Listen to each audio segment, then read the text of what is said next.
Yeah, thank you very much. It's almost embarrassing, the nice words that you found for that. I hope I'll be able to entertain you for the next 30 minutes or so. And feel free to interrupt me if there's anything unclear. And I'm aware that this is a very interdisciplinary audience, and some of you might be familiar with music research on musical ability, but others might not. So it might be better to clarify certain questions immediately rather than wait till after the talk. Yes, so this is what I've got for you today. So this was work that I did, or I'm still doing, with Peter Harrison, who used to be a master's student at Goldsmith, now has just completed his PhD at Queen Mary University and is doing a postdoc at the Max Planck Institute of Experimental Aesthetics in Frankfurt. And what I'm going to talk about today is what we call the cognitive psychometrics of music, which I want to frame as, or present as, a new paradigm for developing tests of musical abilities. And hopefully that's interesting enough. You think, oh, musical ability tests, they have been around for more than 100 years. The first battery was published in 1919. Why do people do research on that still these days? And what in the world could be possibly exciting about this? I didn't think it was exciting when I first started with it. I thought we'd be done with it in half a year, but then it still keeps me busy and interested today. Okay, so how did this all get started? So in 2010, the BBC approached us at Goldsmith and said, look, we've got a series of audience participation experiments that we conduct with universities. We've done some on money and personality and this and that. And now the next one we want to run is on music. And we're thinking of a large online musical test where people learn something about their own musical abilities. Would you be up for developing such a test or a quiz or game with us that we could do? And this is what got us into it. And that, on one hand, it was highly successful. On the other hand, there was very little time to prepare. So people in the media, they don't plan ahead like we do. You have 5 years of a project, and by the end, you'll see whether you get any results or not. And if not, it doesn't matter either. But they wanted like 4 solid, robust, interesting, fun tests within 4 weeks. And that's what we had to deliver back then. So the experiment got online early 2011 and ran for a full year. And the BBC has an unrivaled media power in the UK. So if they decide to push something, then it's going to be well known in public. So they implemented the tests in a very shiny and website, and they got us almost 150,000 participants over the course of that year. And these participants, they did a fairly lengthy self-report inventory on musical background, expertise, self-assessed skills, and so forth, as well as 4 objective and fun tests of high-level musical skills. And these were melody memory, sound similarity, beat perception, and tapping, as well as socio-demographic data. So that led then to the publication of a paper in PLOS ONE and what we call the Goldsmith Musical Sophistication Index, which is a self-report inventory of 39 items with 5 subscales where we ask, or where we assess separately active engagement with music, perceptual abilities, musical training, singing abilities, as well as the ability to engage with music emotionally in a sophisticated way. And all of these form a coherent scale so that we were able to extract one general factor as well that we call general musical sophistication. And that has, so the questionnaire filled a void at the time, and it was surprising that there wasn't a standard questionnaire that you could use for asking about musical background, expertise, and training in the research community. Despite these more than 100 years of music psychology, there was not a single standardized questionnaire at the time, and this is what was our motivation to engage with the project. And up to now, basically every lab is doing their own questionnaires. They have 3 questions on the number of instruments you play, the number of years you've played, the amount of music theory that you have, and then you do a weighted average or a simple average or do something with it, which guarantees that the index of musical training that you derive will not be comparable to the other labs' index that they derive. So you can never compare results with each other.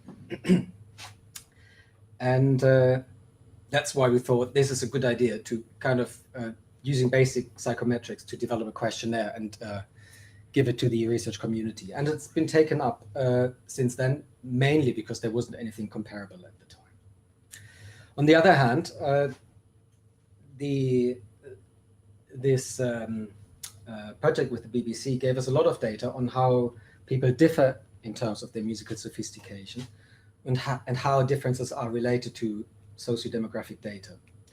So, for example, we were able to match our musical sophistication data to annual income on an aggregated level. And so this is the correlation between musical training and annual income. And you can see that there is a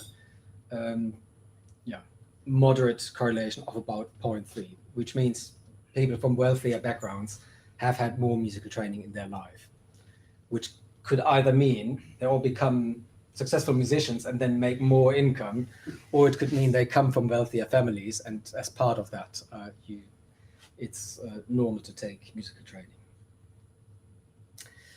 On the other hand, there isn't any correlation between active engagement with music and annual income. So you can listen to music, go to concerts, collect music, and it doesn't say anything about your personal wealth circumstances.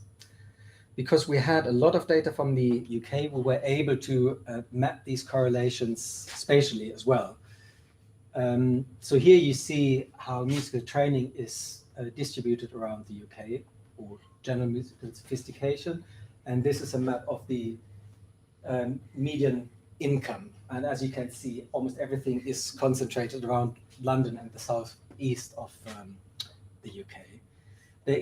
You can see this correlation of 0.3 with musical training also here, that London as well as the home counties around London have a high level of musical training in general.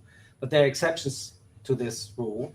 For example, here in Wales, there's a strong tradition of choirs and brass bands and a lot of musical training, music schools, and so forth. And this is a financially or economically deprived area. So it doesn't have to be that way, but there can be cultural forces that work against this general rule. So this is all good, and we're very happy that we brought that project to an end. But instead of ending the talk here, there was, as we discovered later, there was a slight problem. And that was with the original listening tests. As I said, we had very little time to get them up and running and very little time to pilot or calibrate them in advance. And obviously they had to fit the constraints of being short and engaging and maximally discriminating and so forth, which is altogether, it's impossible to achieve. So these listening tests that we devised, these 4, they had a number of shortcomings. And as we discovered later, these shortcomings aren't exclusive to our tests, but roughly any musical test battery in the literature has some or all of these problems, as we discovered later. So they all had a fixed length, which means they had 12 trials or 18 trials or something, and no flexibility to shorten them or lengthen them. So if you had to make them shorter, there was no principled way of doing that other than just take items out at random. They had a limited discriminatory power, especially at the low and the high ends of the ability spectrum. So they wouldn't be able to distinguish among high-level musicians, for example, or among people with very low levels of musical training. They were calibrated towards the general population. And it served its purpose at the time, but for working in the lab with special populations, they weren't discriminating well enough. Moderate psychometric benchmarks and no principled way to estimate measurement error. This is something that no other battery in the musical domain has looked at. So if you take a measurement of an individual person, can you get an estimate by how far you're off or how close you are to possibly a true ability value? And some of them had an unclear construct validity. For example, it wasn't really clear to us, or we hadn't specified in advance, what cognitive operations were necessary to perform the task. What do people actually do when they want to solve these items? And related to that, what would make an item easier or more difficult? And can we use this knowledge to manipulate items in a systematic way? So after we'd done this project with the BBC, at some point we said, okay, let's do this again, but now we use a principled framework for designing tests. And then we were able to specify in advance what we wanted out of these tests. So as short as possible, but to be able to discriminate as precisely as necessary. Don't waste participant time, so they should be maximally efficient. So regardless of whether you test high-level musicians or young school children, you shouldn't bore them with items that are too easy or ask too much of them with items that are too difficult. Have an underlying cognitive model that tells us what we actually measure, which contributes to construct validity. And if possible, test high-level musical skills with real music. And that would be complementary to the atomistic approach that you either find in psychoacoustics or in early musical tests that Seashore and others provided, where you look at the ability to discriminate between different loudness levels, for example. And loudness isn't necessarily a musical parameter, that is an acoustic parameter. So we wanted to get at something that is more musical than what most other batteries would assess.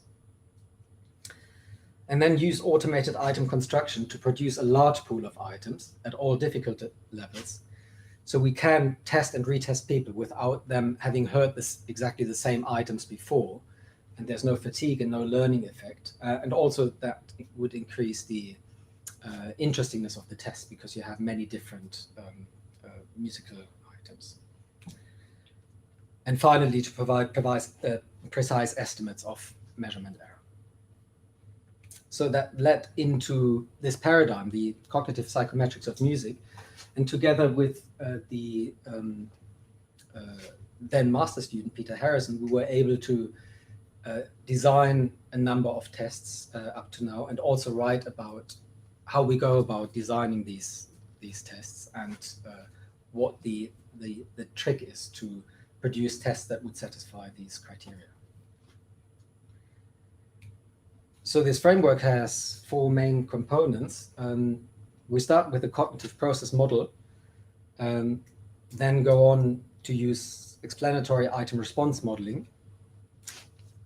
With a good model, then we can start to generate items automatically. And then we use this large pool of items in a computerized adaptive testing environment. So the computer calculates what the current level of ability of a participant is and would then present the next best item to this particular participant. And I'll now go quickly through each of these four steps. But before we do that, I'll try to tell you why this is interesting from a psychological perspective altogether. So what we realized at some point is that doing this would join the two traditions of psychological research that have been coexisting for 50 years or so. So on one hand, there's experimental and cognitive psychology, where often the question is, why do different stimuli elicit different responses? So if I play two different stimuli to the same person, I get two different responses, right? So you have two conditions and you hope for different responses, and then you do a t-test and compare them. On the other hand, you have individual differences psychology, where you ask the question why different people give different responses to the same stimuli, right? So why can one person solve an auditory scene task and the other person can't? And that's about individual differences. These two different traditions have different questions and different journals and so forth. They also use very different statistical approaches to answer these questions. These people would do ANOVAs and t-tests and group comparisons, and these people would do correlations and factor analysis and structural equation modeling. So they look for differences and they look for similarities. And that's why there isn't much talking between these two camps. This is true for general psychology, and it's still true for music psychology as a very small subfacet of psychology. So one example area is melodic memory research. So, for example, on this hand, you have the experimental approach where people like Jay Dowling and others have worked with different sets of stimuli and then observed whether people can memorize or can't memorize a particular melody. And there's a long tradition and dozens of studies in that particular area. On the other hand, you have individual differences, music psychology, where they use exactly the same experimental paradigms. So, for example, A-B comparison paradigms, like the one that you presented. Was this melody the same as before, or was it slightly different?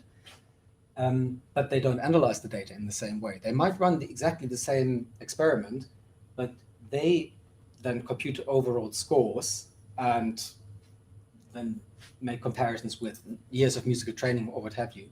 And they look between sets of stimuli. So one experiment, but two completely different ways of looking at the results.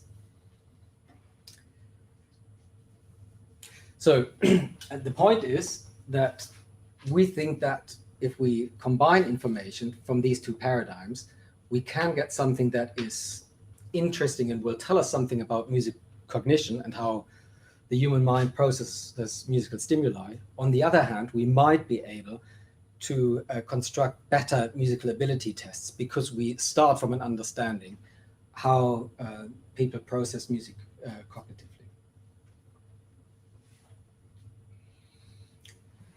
So let's start with the cognitive process model. So this is an idea that, well, isn't actually that recent, and Embretson wrote about that in the 80s already. So it's a modern approach to achieve construct validity. The construct is the thing I want to measure, and if I understand how people do a specific task, the tasks on my test, then that tells me something about the construct that I'm about to measure. So we combine experimental psychology, research, and individual differences approaches. And we develop an explicit cognitive model of the test-taking processes, which would be informed by the experimental literature that's already out there. So you start reading, you start trying to make sense of all the experimental research and come up with a model that looks plausible, or several models that looks plausible. Then you use this model to predict performance on individual test items. So for each item, you think that you know in advance how a person is going to score, because you think you have an understanding of the structural features that make an item difficult or easy. Then you collect response data, and then you compare your model predictions to the response data. The advantages of this approach are that it gives you a low-level investigation of construct validity. So you, at each level or at each item or trial, you have a prediction that you confirms or doesn't confirm your hypothesis. And you can compare different construct interpretations, and you can compare them empirically by the model fit. So you might have two different models where you're not sure whether auditory scene analysis involves these three variables or those three variables, but a comparison with the empirical data might give you a clue.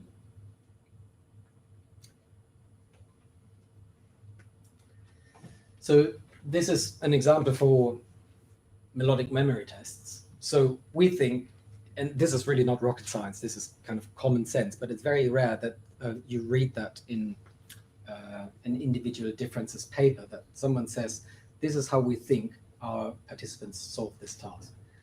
So we think people start by listening to a melody and encode them in terms of the features that they would be able to abstract from that, such as pitch, interval, contour, etc. Then these features are then retained in memory, in working memory. And then as the second melody comes in, you compare these features of the melody that you're currently hearing to the one that's represented in memory. And as soon as there's something that doesn't match up, where you discover a difference, you say, this is different. If you don't have this discovery moment until the end, you might conclude they're the same. Obviously, there's forgetting and all of it, but this would contribute to a sameness judgment. And then in the end, you make a decision. If the perceived similarity exceeds a certain threshold, and those thresholds could be different for different participants, then the test taker answers same, otherwise they answer different. Yeah, so very simple model.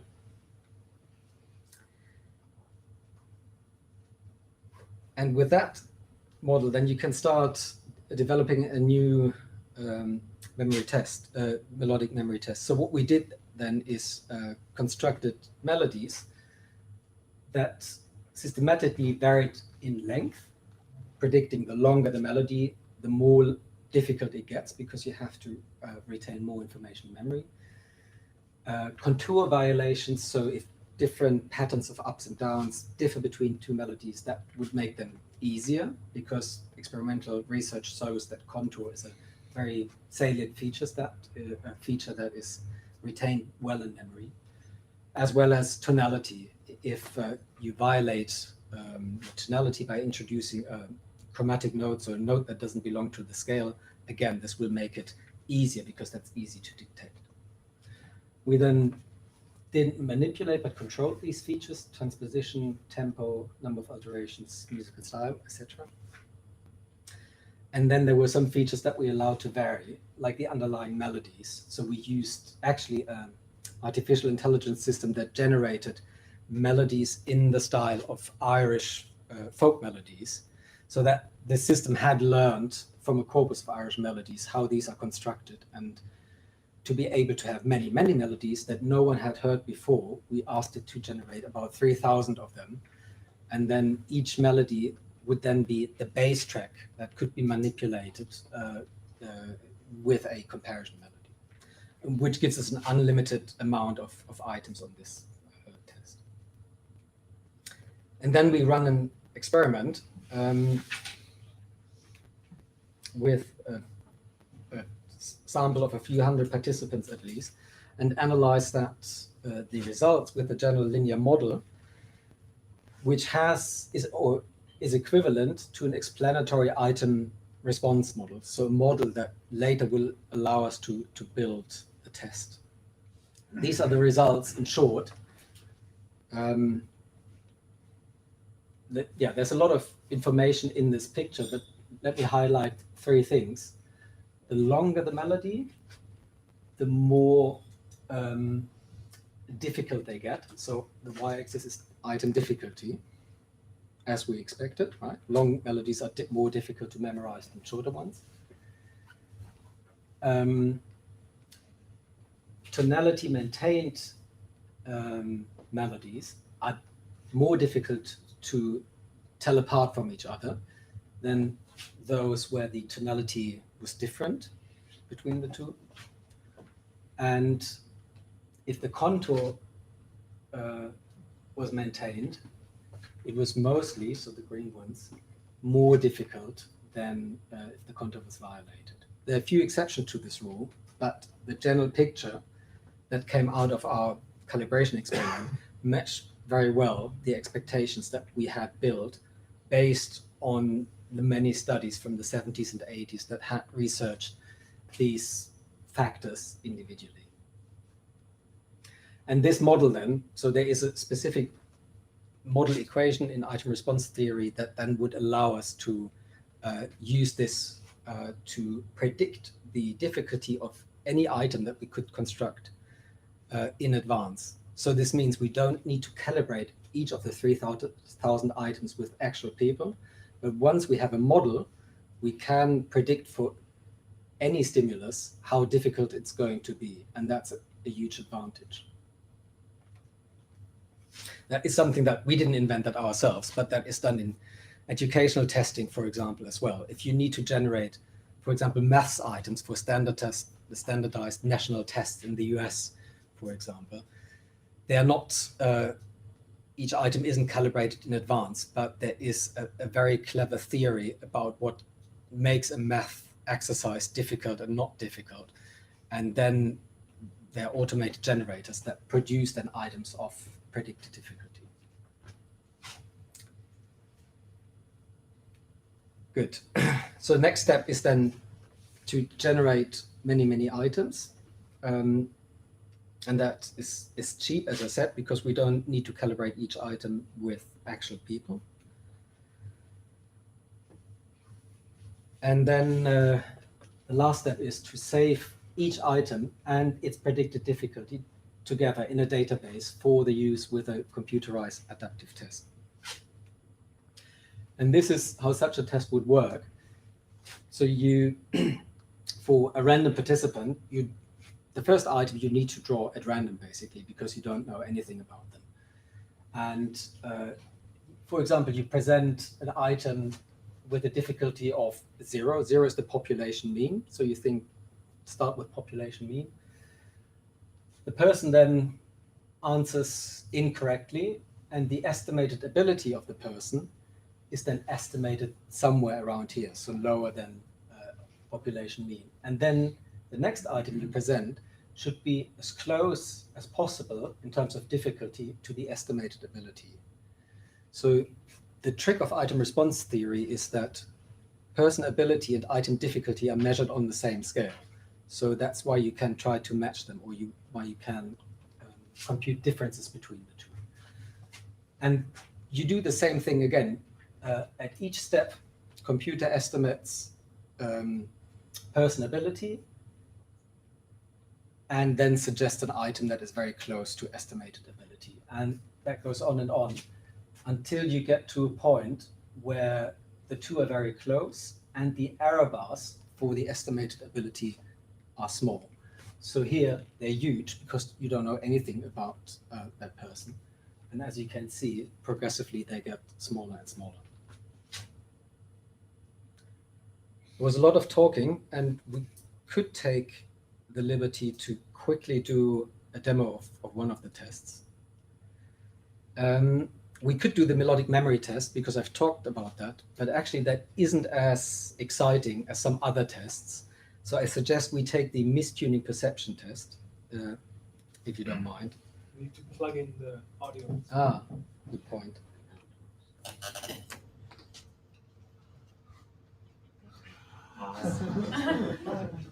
What? Wir haben einen Stop. Ah.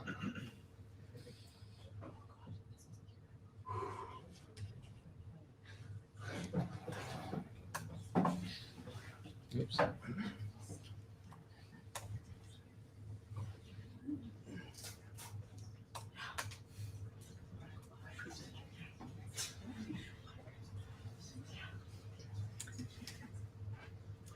I'll briefly explain how it works. So you hear, on each trial, you hear one short musical excerpt with a singer, and you hear two versions of it. In one version, the singer is in tune, and in the other version, the singer is slightly mistuned. So the whole voice track is either shifted up or down, and your task is to detect which one is the one where the singer is correct. Yeah? I think there are a couple of examples here.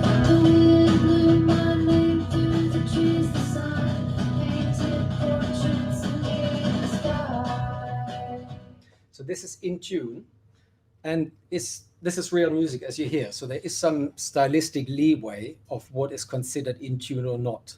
right? So this is real pop music.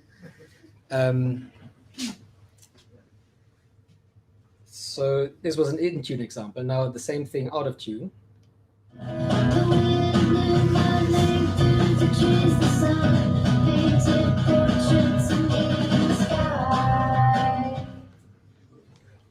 Yeah, adds to the flavor.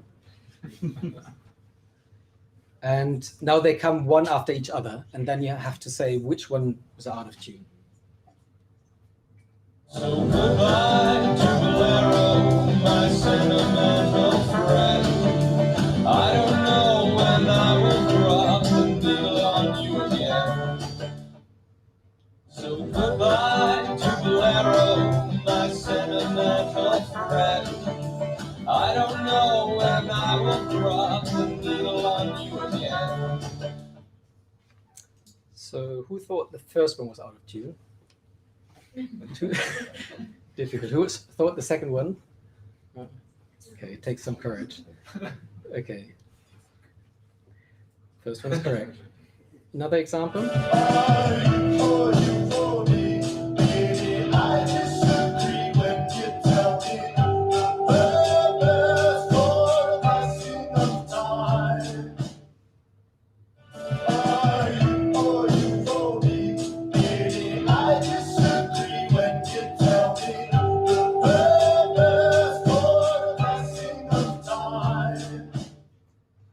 This time around, second one, right? Yeah.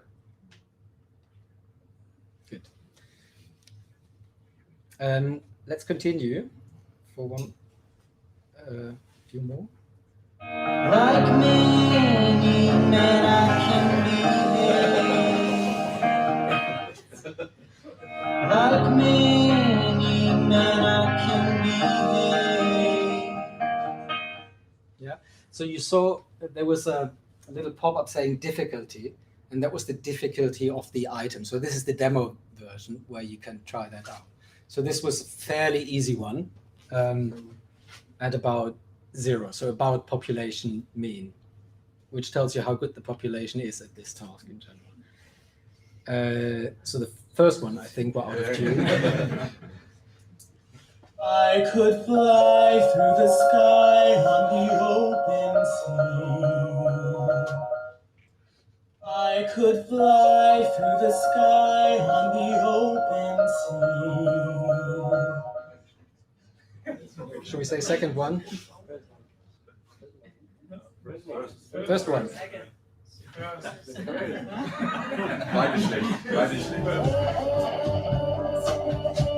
So you see, ability goes up as we give more correct answers.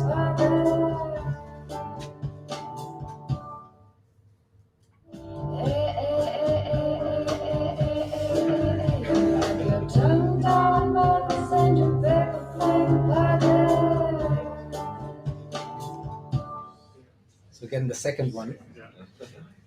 So you can, as you can see, so this kind of works and works fairly quickly as well, even though this is done on a remote server and so forth. So this is a very elegant way of testing this particular ability, the ability to detect mistuning in singing intonation. And we use real music, so this is different to many other tests. Good.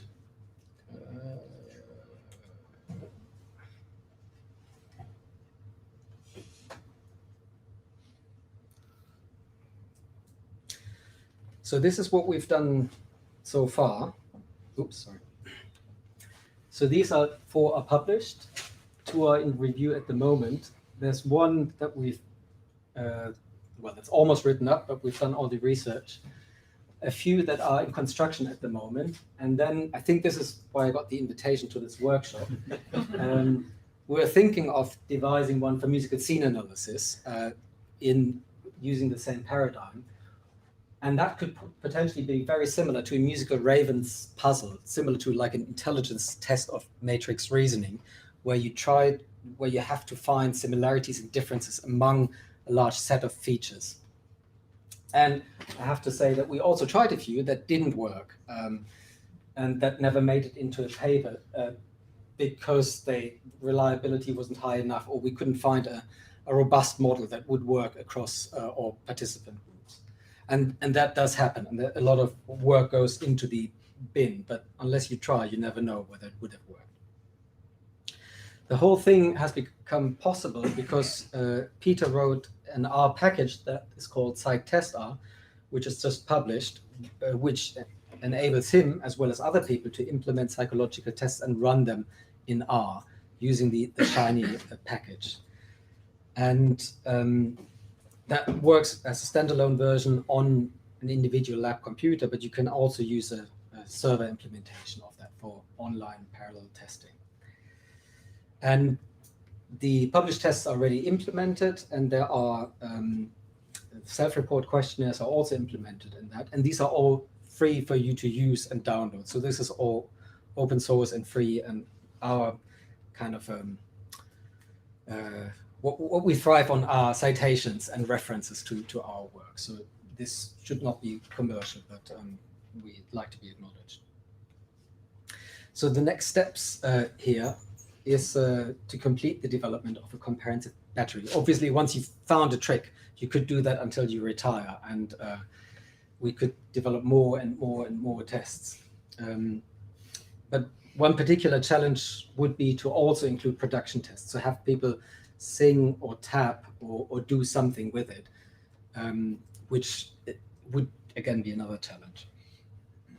Then one thing I'd like to do is investigate the structure of musical abilities. So is there one G factor or M factor of musicality, or can you be musical in certain ways but completely musical in other ways? That would be an interesting theoretical question. And then we want to provide age and training dependent benchmarks for each abilities, like you have in IQ testing, for example. What is a normal musical ability for a 12-year-old on a particular test? How good should they be?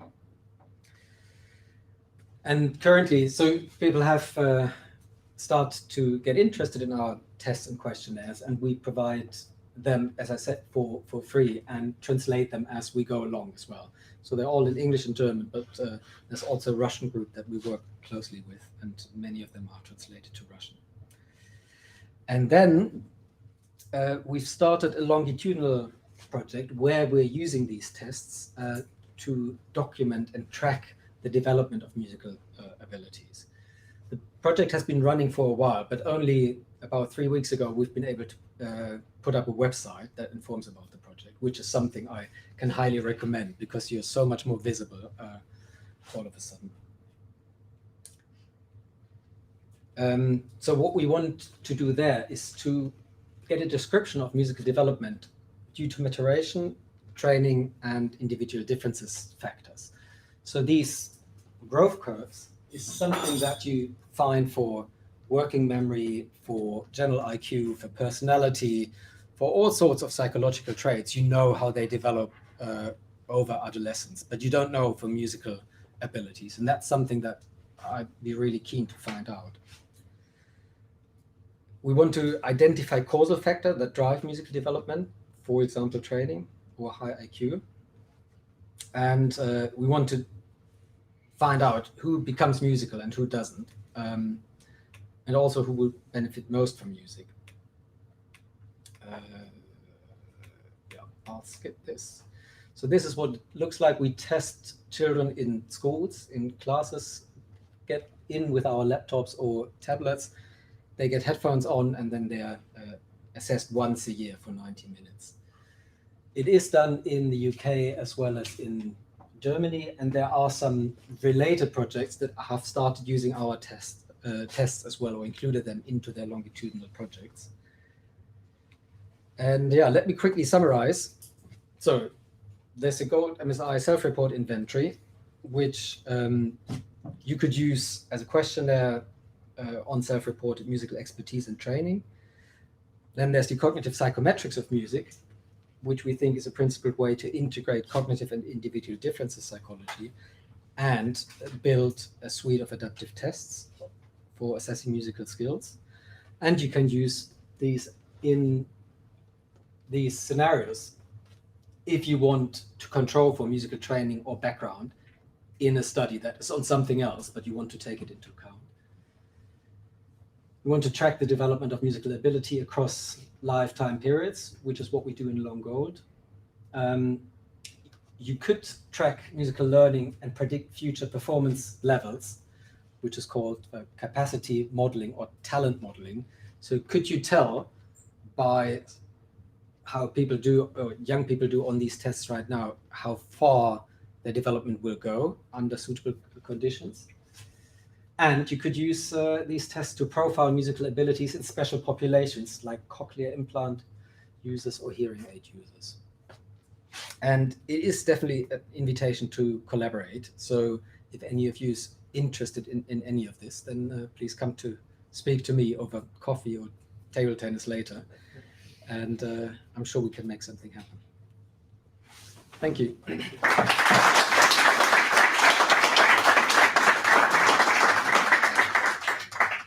have a couple of minutes for questions. And coffee. Do we need to wait for something? Go, go. Oh, okay. Okay. Well, thanks for the talk. So you said in the beginning that you had some subjective measures of assessment of own skill, and then you had some objective measures of what the actual skill would be. Did you check, or it would be interesting, did that match somehow? Did people have a good thinking of themselves, whether they would be able or not? Good question. So the overall correlation is always between 0.25 and 0.5 on these skills. So people have a moderate amount of insight into how good they are. What we haven't done yet, and that would be really interesting, is do a subgroup analysis. Who are the people with the best meta-knowledge of their musical abilities?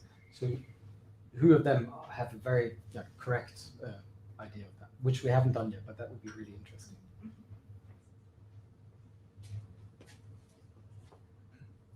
Do you want to share? Thank you very much for this great talk. There's the concept of listening fatigue, so that you get tired over time. Did you look into how people vary over the course of a day in these abilities? For example, being able to discriminate these melodic discrimination tasks there, whether that changes when you are alert and active to when you're tired and... No, we haven't, but that would be really interesting. So there are a couple of factors. So time of the day, as well as amount of sleep, or exposure to noise. Exposure to noise, for example, or cognitive fatigue. We haven't done that. And with the school tests, because we get allocated slots by the schools, they can randomly vary between 8 in the morning and 4 in the afternoon. So I think we are safe with that, because there isn't, these factors are random to what the children do. But it would be interesting to do that under controlled conditions in the lab. Also, the effects of alcohol, for example, on musical discrimination ability. People get more enthusiastic and emotional about music when they drink alcohol, but I bet they do much worse on these things.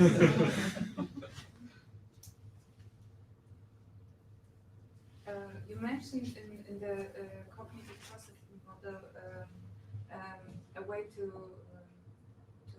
describe to predict the responses by the similarity between two melodies. And I was wondering how can a similarity between two melodies be computed? computed? Yeah, so that was part of my PhD. So that was one of the questions where I thought, oh, we really need a similarity measure for melodies. And back then, so in the 2000s, we conducted a series of experiments where we played participants variants of the same melody that differed by a small or large amount, and then measured the features by which they differed. So for example, the interval size, the implied underlying harmony, the rhythm, and so forth. And that gave rise to a combined model. And it's about 2 or 3 factors that you need to take into account in a weight, or that you can take into account in a weighted way that would, and then that could be scaled on a scale from 0 to 1. 1 meaning identical and 0 meaning not related at all. And so there are measures that we have developed earlier to do that. And these are then very useful for plagiarism detection, for example. So that's one thing where I use them in a real world context, that a publisher comes to me and says, oh, I've heard this song on the radio, but this melody is very similar to one that we published 8 years ago. What do you say? And the traditional way for the expert witness is to say, there are 3 metrical positions where pitches are identical and this and that, and it's all very qualitative and subjective. But with a similarity measure like that, you can say this is a similarity of 0.68, and lawyers love that because then they think they have a leeway to negotiate royalties. Oh, if it's 0.68, then surely I'm entitled to 68% of the revenues of this. So what are these factors, the most important factors that you mentioned? So one is the number of intervals that are identical between the melodies. One is implied harmony. So whether they all come from the same scale or there are notes that are from different scales. And then there is the rhythm. And these are weighted. By far the most important is intervals.